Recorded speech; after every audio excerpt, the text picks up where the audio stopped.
Doesn't change much. I mean, I've spent most of my day on Chicago, obviously.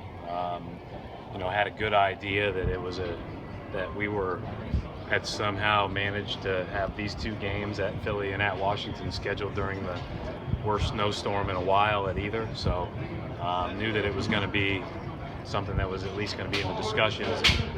I was in contact with Rich most of the day, and he was in contact with the appropriate people with the 76ers in the NBA. I think that all of the travel is being discussed, and we're staying on our toes with all the travel right now. I think that we have a game plan, but we're gonna make sure we're safe first and foremost. How shocked were you to hear the news about David Blatt this afternoon? Yeah, I don't know how you guys felt. I was surprised by that. I mean, he's a really good coach. Obviously, we talked about it when Lionel got fired last week. I mean, there's a lot of really good coaches in this league, and it's probably not the most secure profession to choose, but David Blatt did a heck of a job. He won a ton of games. He handled himself, I thought, with great grace all the way through. His team got all the way to the finals, a team that had to change the way they played to get there. And, I read his statement afterwards. I stole a play from him that we got an open three on the other day. Like, I would think he's not going to be unemployed long. I mean, he's a heck of a coach now. Mir's not going to be with you guys tonight? He's not. Is that just supposed to be a game-on-game thing, or could he be gone? Well, it is a one-game thing pending weather, right? So, hopefully it's a one-game thing. Brad, you guys have given up a lot of points in the last few games. What are some of the things you need to improve on defensively? Yeah, our defense just hasn't been as good as it's been prior to, and it really, there's a lot of factors that go into that. But I think the number one thing for us when we are good is we're long, we're active, and we're into the ball.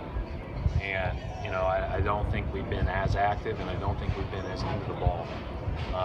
If we don't affect the ball with our pressure, then we're in trouble because we're not big, and we're not blocking a lot of shots at the rim. So we've got to make sure that we do a better job out on the floor affecting the ball. It's bigs and guards.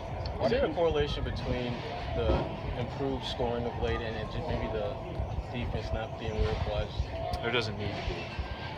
No, I mean, I think it's, at the end of the day, you can do both. You're not always going to make shots, but you can always work hard to get shots, and you can always be good defensively. And there's always going to be times where certain matchups give you fits or a team gets rolling. I thought in both of the last two games, we really had some good possessions in overtime against Dallas, and then at the end of the game against Toronto, the three that Lowry hit, and then the three that Ross hit was like a picture-perfect defensive possession. We maybe were a split second late on the challenge, but it was really good. We were flying around, we were covering for one another, there was no hesitation. Guys made plays, but it's more concerning is the large amount of scoring the other night in the first and third quarter. That was a killer because then you got no margin for error.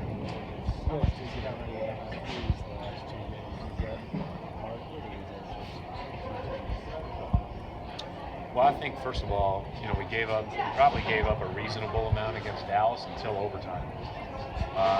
So that was partly they get a couple of guys rolling, partly because we were over helping.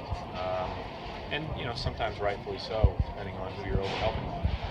And then the other day, I was more concerned, Mark. I was less concerned about the threes and more concerned with all the points at the basket. I just thought, again, in the first and third quarters especially, we were just too many layups.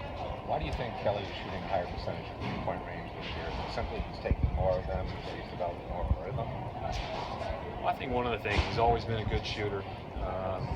He's been in a consistent, good rhythm, and he works really hard at it. He's going to go through spurts where he doesn't shoot it well, but guys that work hard and guys that put up a lot of shots, and tend to improve over time.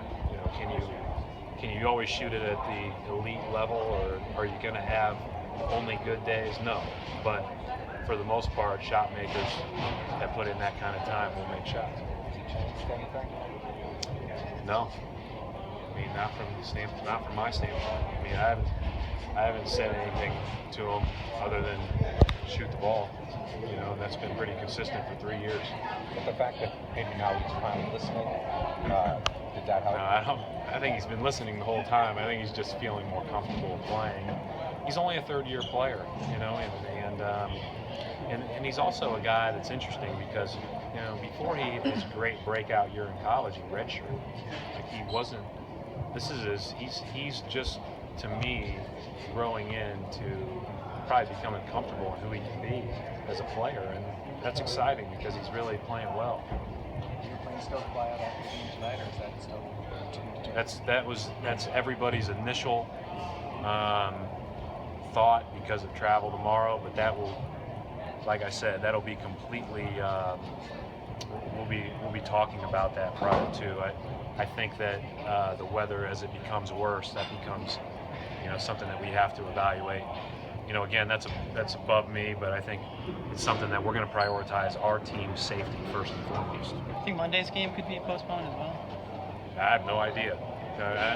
I actually haven't looked at the weather at all. I've just been told it's pretty nasty. So, you know, and I heard it's from the Storm Jonas. Is that right? Yeah. There he goes. Coach, without Swedish Larry Bird. without Amir, where do you go in the starting lineup? Kelly. Brad, with Jimmy Butler on the other side tonight, do you see any similarities between Butler and Crowder? Crowder was a little bit under the weather today, so you know, so he's been awfully good. You know, he's done a lot offensively, he's done a lot defensively, and you know, I think the biggest similarity, Jimmy, is that they both have really improved. You know, I think Butler is probably going to be an all-star, obviously, and his rate of improvement's been excellent. But I think when you look at Jay, and, you know, not playing much in Dallas, and then getting here and really only playing for a year now, his rate of improvement's been pretty darn good too. How much is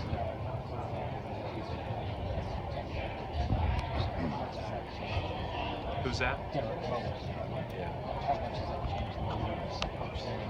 He's really playing well. He's got a lot of burst back. He played great against us last game. I thought he was really big for them late.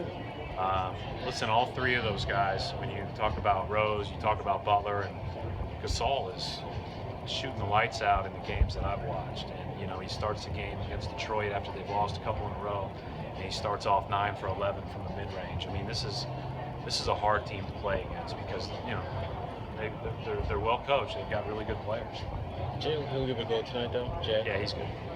Brad, assuming you'll make some calls around the league regarding Isaiah Thomas, what will you say to coaches? Our PR will handle all the dissemination of information and those type of things. But I talk to coaches all the time, and you know, whether it's on the phone or whether it's before the game or after the game. And it's like I said the other day, they have to come up to their own conclusions. But a guy that impacts a team that, and we're not as, you know, we certainly have some games that we'd like to have back. But we've been a very competitive team all year and really since he's been here. And then makes you game plan for him are the types of guys that should earn the All-Star nod. He's a guy that makes you game plan for him. You know, our team is different when Isaiah's got the ball and on the floor and the amount of attention that he creates. You know, I said the other day, I vote for guys that I have a little bit of fear of, as far as like, you better come in with a couple of different thoughts about how you're going to stop him. And I'm certain that I'm certain that other coaches feel that way about Isaiah. Sure. Yeah. I mean, I think that's consistent. I think he's a load to guard. And I think we all know that, though. I mean, I don't think that's anything that's, you know, it's just for coaches.